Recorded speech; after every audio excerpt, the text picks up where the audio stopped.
सठिया गए हैं, बुढ़ा गए हैं। अनुच्छेद 370 के खिलाफ आंदोलन पे बैठे थे, हार गए। मोदी जी आप एक हारे हुए खिलाड़ी हैं, थके हुए खिलाड़ी हैं, तभी आज सुबह रो रहे थे पार्लियामेंट में। अरे एक बहादुर इंसान होता है, वो रोता नहीं है। फौजी का शौक है इनको, सेना की नकली नौकरी करते हैं, जाने क्या वो पहन करके सेना का घूमते हैं। ऐसी यूनिफॉर्म पहनने से आप फौजी नहीं बन जाते। और अगर आप फौजी का 56 इंच का सीना है तो फिर रोया नहीं जाता। हर साल 1.5 साल में देखो तो रोता हुआ शक्ल दिखता है। और रोता कौन है? जो हार जाता है। जो जीतता है कभी नहीं रोता। किसी किसान को यहाँ रोते हुए देखा? किसी किसान को रोते हुए देखा? बहुत शर्मनाक बात है। किसी भी भारतवासी को परजीवी इसलिए नहीं कहा जा सकता कि उनके खिलाफ जा रहा है। भारत की सरकार है, भारत की सरकार को थोड़ा सा संयम बरतना चाहिए।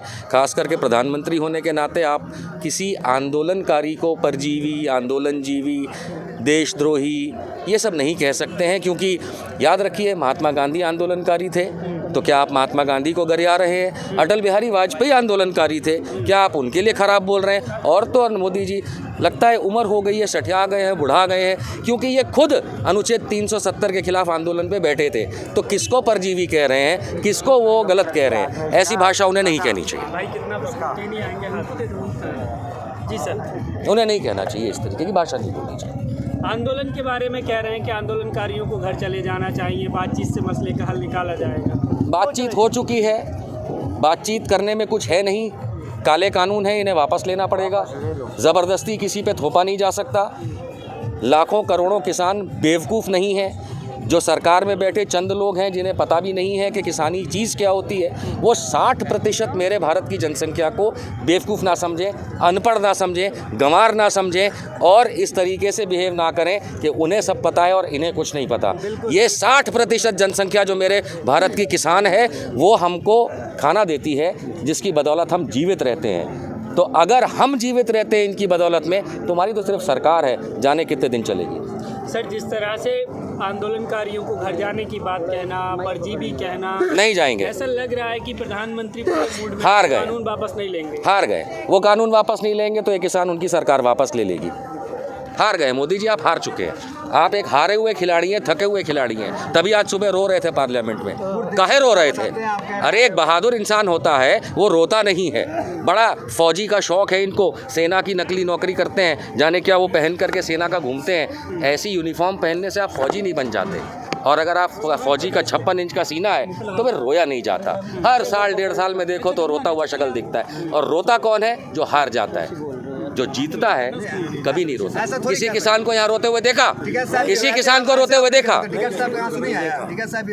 टिकैत साहब रोए नहीं थे। अगर आप उसको ध्यान से समझेंगे तो टिकैत साहब इसलिए नहीं रोए थे कि किसानों के साथ क्या हो रहा है, उनके साथ क्या हो रहा है। टिकैत साहब आने वाली चीज को समझते हुए रो गए थे कि क्या होने वाला है, उसको रोकना चाहते थे।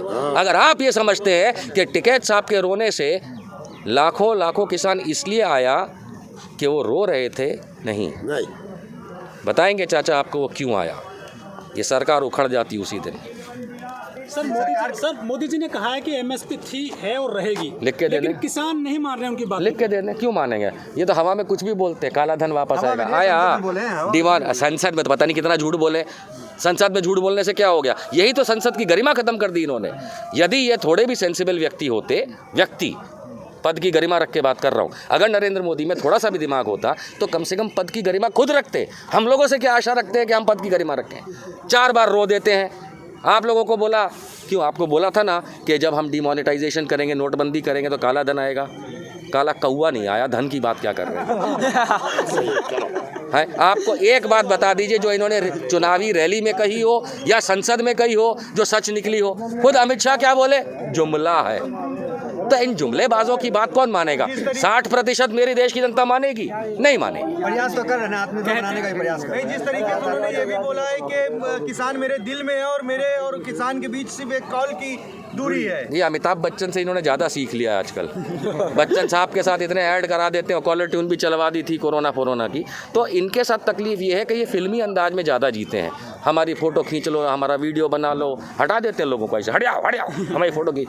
तो ये फिल्मी अंदाज वाले प्रधानमंत्री हैं हमारे। इनको सिर्फ दिल में है और जिगर में है और जान में है, और फिर शाम को ये मशरूम खा के सो जाते हैं। इनको कोई काम। सर, रिहाना ट्वीट करती है तो भारत के लोग कहते हैं, कुछ लोग, कि इससे देश की बदनामी हो रही है, लेकिन जब हाथरस में बिटिया के साथ में घटना होती है तब किसी की बदनामी नहीं होती है, किस तरह से दिखते हैं इस बात को? देखिए, माफ़ कीजिएगा, मैं दोनों चीज़ों को अलग करके देखता हूँ। जो क्राइम होता है इस देश के अंदर, गुनाह जो हो रहा है, तो अगर हम गुनाह की बात करेंगे, माफ़ कीजिए, रोज़ हो रहा है और हमारी सरकारें विफल रही हैं उस चीज़ को कंट्रोल करने में, चाहे वो योगी आदित्यनाथ की सरकार हो, चाहे वो अमरिंदर सिंह की हो, चाहे बड़े बड़े मोदी जी की सरकार हो। लेकिन जब किसानों की बात हो रही है, सबको ये याद रखना चाहिए कि ये खेती प्रधान देश है।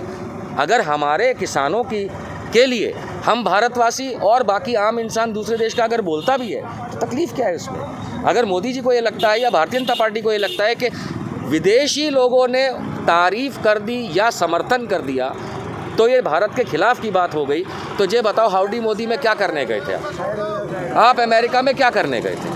आप खुद जाके दूसरे देशों के प्रचार करते हो वहाँ के इलेक्शन के लिए। जब आप फ्रांस में कुछ हो जाता है, फ्रांस में बम ब्लास्ट हुआ, तो अब मोदी जी ने ट्वीट किया। दूसरी जगह कोई गुनाह हो जाता है तो मोदी जी ट्वीट करते हैं। इस देश पे ये 3 काले कानून लाके इतना बड़ा गुनाह मोदी जी कर रहे हैं, उस पे काहे नहीं ट्वीट करते?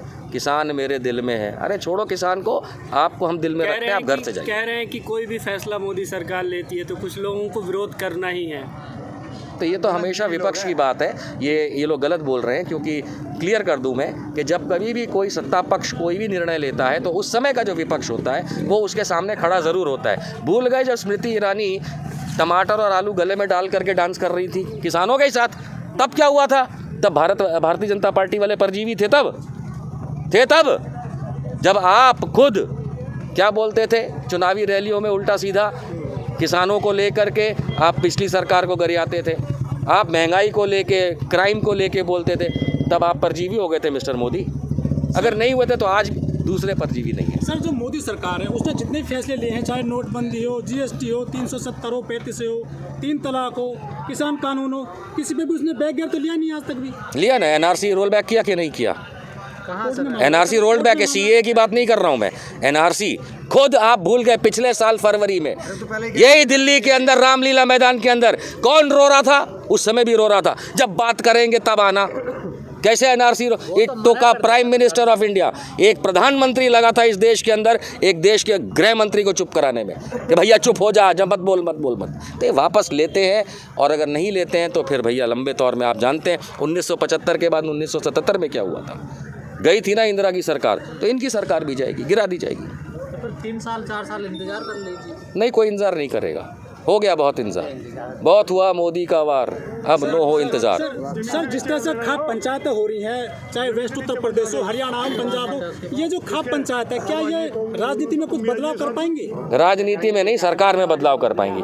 देखिए, देश की राजनीति एक अलग से, लेकिन इस देश के अंदर जो सरकार चल रही है, राज्यों में जो सरकार चल रही है, जो जबरदस्ती थोप रही है, ये सरकारें बदल जाएंगी। सर, आंदोलन अलग चीज़ है, पॉलिटिक्स अलग चीज़ है। कई बार पहले भी हुए आंदोलन, सर कहाँ बदलाव कर पाते हैं? आंदोलन हुए हैं, हजारों आंदोलन हुए इस देश में और आंदोलन खत्म हुए, लेकिन इस सरकार की बदौलत ये आंदोलन अब क्रांति में बदल रहा है। सर, ये 1857 कॉन्ट्रैक्ट फार्मिंग का जो आदेश आया था, क्या ये फिर से दोहराया जाएगा? देखिए, हकीकत ये है कि 1857 की जो क्रांति थी वो इसीलिए आई थी कि कंपनी राज जो ईस्ट इंडिया कंपनी का था वो हर किसान से ये कह रहा था कि हमारा बॉन्ड साइन करो और कॉन्ट्रैक्ट फार्मिंग जो CFC है उस पर आप सिग्नेचर करो ताकि ज़मीन उनकी हो जाए और पैदावार खुद करो और फिर भी लगान दो।